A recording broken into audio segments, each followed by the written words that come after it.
So why me 12.9? Well, because I thought, there's some people that are superstitious. Maybe they won't watch the video if it would be a 13. So I made it 12.9, which actually may happen later on. You might see 9.3. And that will mean you need to go back to between 9 and 10, because I'm seeing that I've missed a lot of stuff, but I really don't want to take the time to cover every damn detail, even though I'm a detailed person. So if I keep doing this, at some point I will be filling in the blanks. And if I ever get anybody to start really watching, maybe they'll start asking some questions that I'll be forced to go back if I want to answer correctly and take the time to go through the details. So I got my Spock thing going on in high school, being very logical about everything. And I'm not really doing this as a joke. I mean, I seriously am believing in this. I don't have any friends. I go to my classes. I go to my machine shop class, my welding classes or whatever. I do my work and I go home. I do try to sit beside this girl on the bus who's quite attractive, and nobody has the nerve to sit with her. I never get anywhere, of course. In fact, we hardly ever even say 2 words to each other. So anyway, but I want you to know that I am always wanting to do things that are crazy. However, I either don't get the opportunity, like blowing up that paper bag. Oh, I mean, I wanted to do that. And did I want to be allowed? Hell yeah. But I didn't want to deal with the consequences, and I ended up, in that case, telling on myself just so no one else got in trouble. So there's a lot of times I have ideas that I don't, go through with. I'll tell you about one. This one's with my mother and my sister. We were the only 3 at the supper table, and one of them asked me a question that I considered kind of dumb. They should know the answer. So I gave them an answer that I thought was so crazy that there's no way they'd believe it. Well, they believed it. So me, I can't stop there. I gotta try a little harder and do some and see how far this can go. Well, finally, I can't deal with it anymore, and I finally tell them the truth. My sister literally starts crying. I really feel bad, and then about that time, a pile of mashed potatoes comes flying across the table at me because she was so mad at me. And she wasn't mad just that, because I did this before. And so, when a joke's not funny? When the other person's not laughing. Really ought to consider that. So anyway, I'm in high school. Few of my little times when I did get wild. I was going to the Votech with my brother's junky old pickup truck, about a 65 Chevrolet, something like that. And 2 guys found out that I was going there, and so to avoid riding the bus, they asked if they could ride with me. Well, I mean, okay, fine. They weren't exactly friends of mine, but I didn't have any friends. Although the one of them actually now really does consider me a friend. And now I know why, because he's just as weird as me. But I didn't understand that before. So anyway, we're getting in the truck to leave the school and drive down to the Votech, and they see me put my seatbelt on. Well, they laughing their asses off and teasing me about it, right? I didn't say anything. I didn't care. I drove on down there with them and, dropped them off and pulled into the garage and started working on my brother's truck. Well, that reminds me of another one. I don't know if I could squeeze that one in, but while I was working on the truck, a guy spits on the motor. And I just thought it was ignorant. I told him, you better not do it again. Now, I'm not the person that can fight, so I don't know why I'm doing this. Well, he ends up spitting on it again, and so I go swinging this wrench at him, try to hit him in the head. I really wasn't trying to hit him. I was so scared it was ridiculous. Anyway, he then smacks me aside the head, and then I kick him in the shins, just like a little kid. And he kicks me back, and I kick him, and then I actually punched him. And then I ran. And then I realized I couldn't outrun him, and everybody's making fun of him because I'm actually taking him on. I mean, he's almost a foot taller than me, And once I realized I'm not going to get away from him, I just dug down and put my hands over my head, and then he just cracks me on the head one time. But the guys can't help it. They're going to make it sound like he's, lost, and I beat the shit out of him. And so I do things like that every once in a while. So anyway, I'm done in the truck. We're going home. I'm taking these guys with me, and we're on the last section of the road right before our school. And our school's out in the middle of nowhere. It literally is in a cornfield. And so that means the roads aren't smooth, especially back in. And we're going down this long hill, and there's dips and all that in it, and just, I don't know, something got in my head.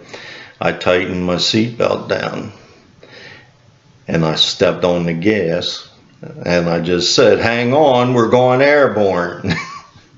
And about that time, we just launched right off of one of those dips. The road literally dropped out from under me, so I came off of there pretty smooth. I didn't think about how I was going to land or anything. I just knew not to turn the steering wheel, and that's because of my cousin, because I did take a ride with him once and when flying through the air, but when he hit the ground, he had the wheel turn. This is in a Corvette, and that made for an interesting ride. So anyway, I'm flying through the air and I'm smiling, and about that time we hit the ground. Well, these guys go up against the ceiling, and their heads are hitting the ceiling of this cab, and there's nothing up there but metal, so because of it being an old thing, and we bounce a couple times. They hit their head a second time. They're trying to get their hands up there. About the third bounce, they got their hands up there, and now they aren't hitting the ceiling anymore, and I'm driving along, and I look down so both of them can see my eyes, and I said, that's why I wear my seatbelt. And those two gave me hell for it.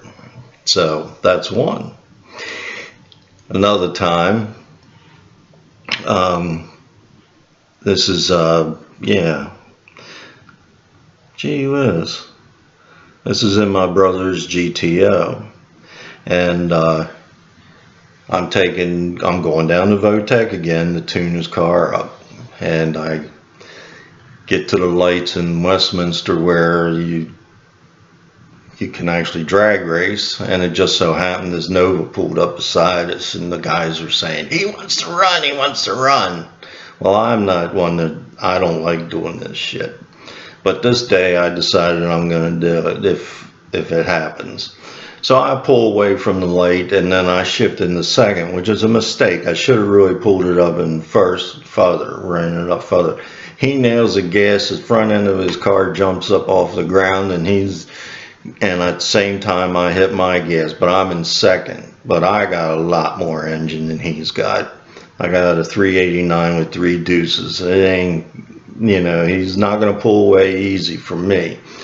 He gets his nose out in front of me, and then he shifts in the second. I'm still in second, and he's not pulling away. And now I see him shift in the third. I know I got his ass. So then I shift in the third, and I'm just starting to climb right up over past him. And once I got out in front quite a ways, then I slammed it in fourth, and I'm gone. You know, of course, all the guys are laughing and all. So anyway, I drop them all off at their places at Votech, and I go in and I start tuning my brother's car up. And I get it all tuned up, and I said, well, I'm going to go out for a test run. And this one guy, Mike, he hops in with me. And you know, I don't know what I'm doing. I'm just going out there, and I go up around the road. This road goes all the way around the Westminster High School and the Votech. So you know, it's a nice little test run, but you can't actually drive fast at all, or you're not supposed to. And there's speed humps, of course, because everybody did. Everybody would be drag racing if they didn't have the speed bumps. So I come around the corner, and I go over the first speed hump, and I'm going about 10 miles an hour in first gear, and I just nail it. And the thing goes up in smoke. It starts burning the tires off of it. And I'm doing this right in front of the Votech, right in front of the principal's office. And it doesn't even occur to me, you know.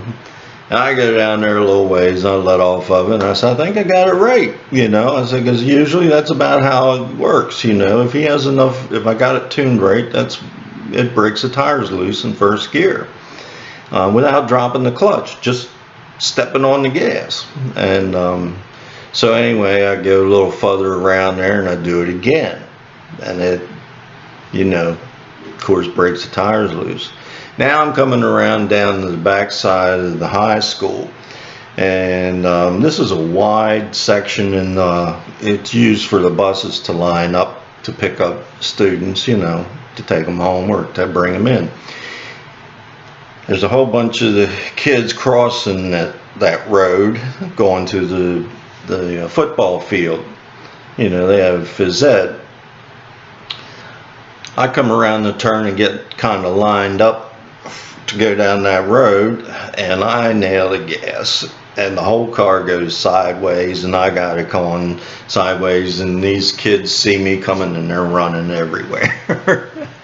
Now I'm actually quite a ways away, more than 100 feet, 150 feet away, plus I got a speed hump coming up, you know. And so I let off of it and hit the brakes and slow down and go over the speed hump, and of course at that point they realized I wasn't gonna run them over, and so everything calmed down. I went back pulled back into the shop and started working on my car again, and all the guys came over and said, the principal saw you, the principal saw you. And at that point I had to be Billy Badass. I mean, I was scared to death, but I decided, well, here we go, you know. And so he came out there and said, well, that's a nice car. I said, thank you. And he says, is that yours? I said, no, it's my brother's. He says, can I talk to you for a second?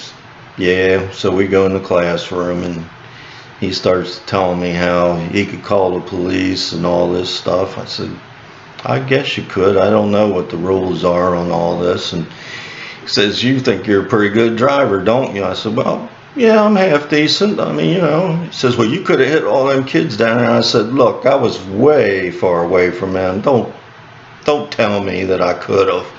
I said, I knew what was going on.